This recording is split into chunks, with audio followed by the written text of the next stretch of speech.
Hey everybody, it's Jason Blaha here, and the Dexa scan's coming up. The Dexa scan is coming up in about 2 weeks. I haven't scheduled it yet.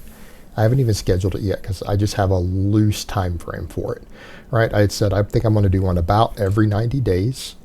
Well, the 23rd of 2 months ago, would be 3 months ago technically this month, was when I did the first Dexa scan, right? And I came back at 239 pounds at 23.7% body fat, right?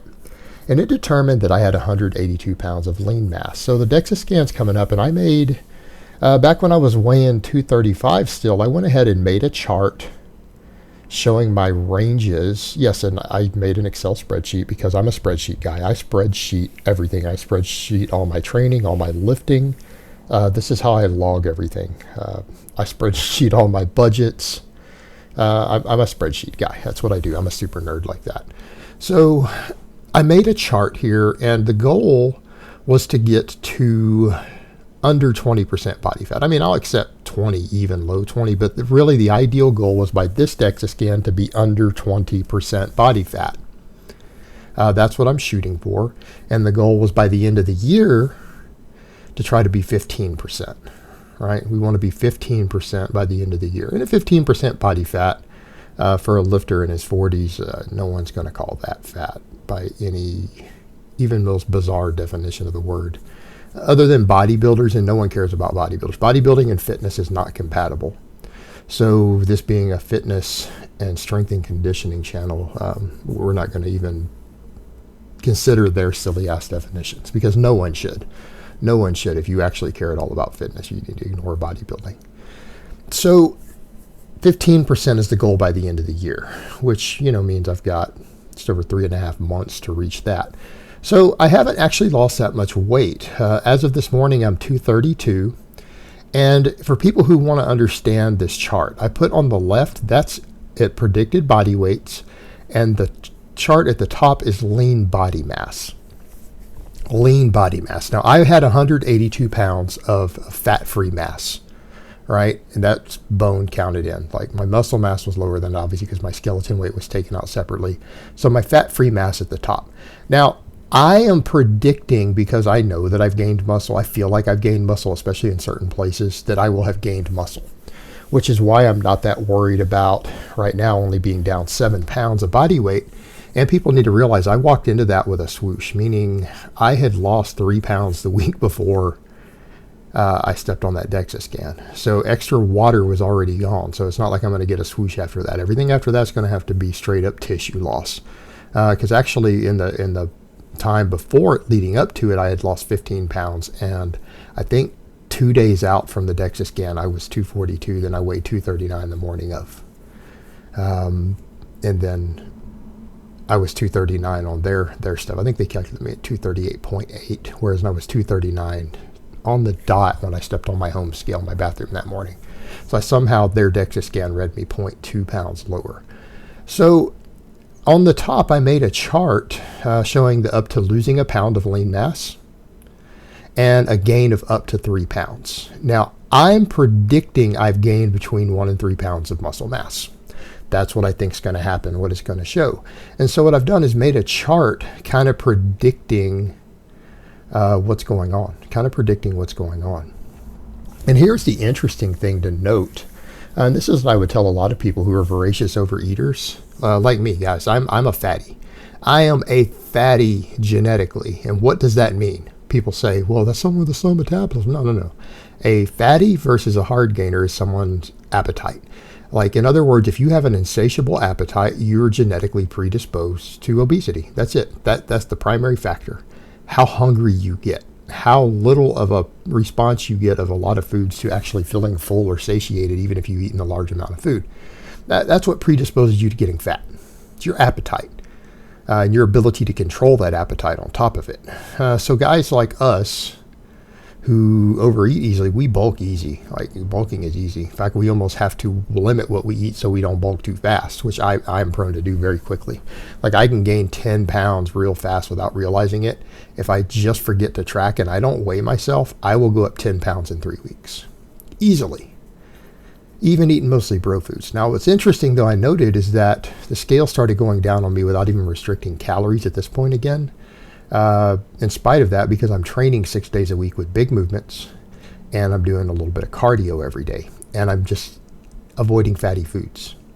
That's it, guys. All I do is avoid refined sugar, and I avoid foods with high or moderate amounts of fat. I eat nothing but low-fat foods. Try to get plenty of fruits and vegetables. Try to eat a large amount of protein. And that's it. That's the only dietary restrictions I've been putting in place, and the scale started coming back down. All right.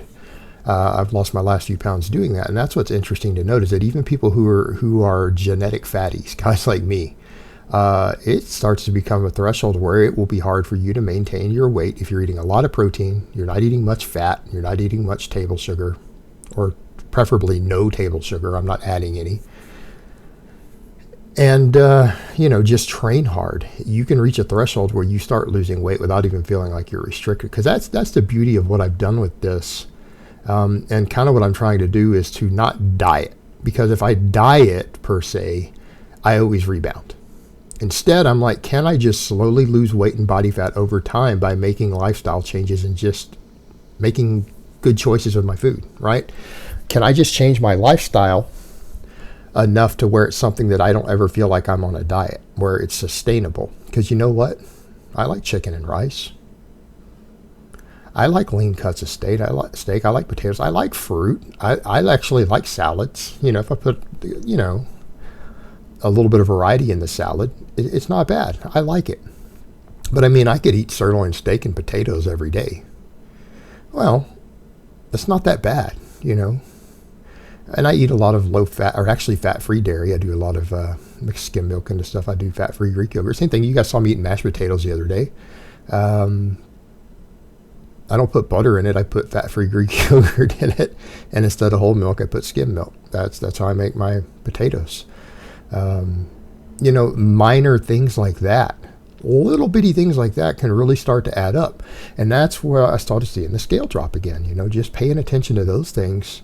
I don't feel like I'm restricted, and that's the beauty of it. I still get to eat things that I think taste good, because I think steak and chicken taste great. I like beans and rice. If you put enough seasoning and salsa and stuff in all of it, it's fine. They're good. So that's what I've been doing, and it's just lifestyle changes, and I'm seeing the scale trickle down just by making healthy choices in my food and just trying to eat a ton of protein on top of it. A ton of protein.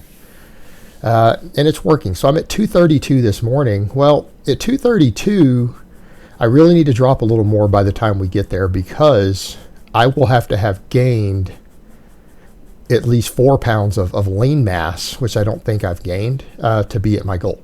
Because we only assume up to 3 pounds on this chart. So that doesn't even happen until 231 to 230.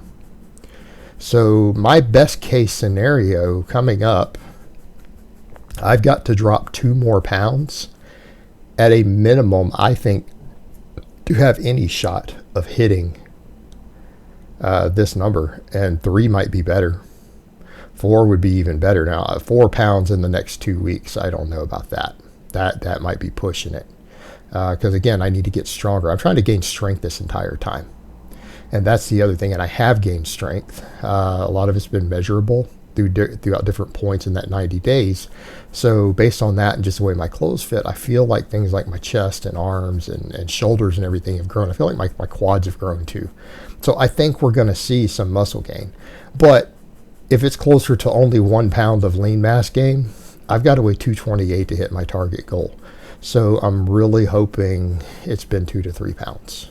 I'm really hoping that, because that's what I need to see, because I don't see myself dropping 4 more pounds in the next 2 weeks. I think getting to 230 might be reasonable.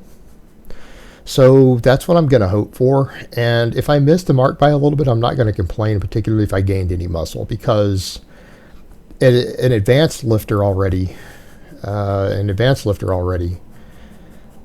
if I can every 90 days see any muscle gain with loss of both scale weight and a drop in body fat percentage, we'll count that as successful.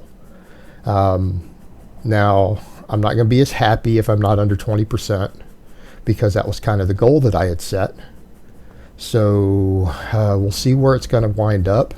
And who knows, we might be surprised. Something crazy could have happened, like I gained 5 pounds of muscle, but I don't predict that happening because I didn't blast gear. So, you know, had I used a little bit of trend or something, I would be totally expect 5 or 6 pounds of muscle gain.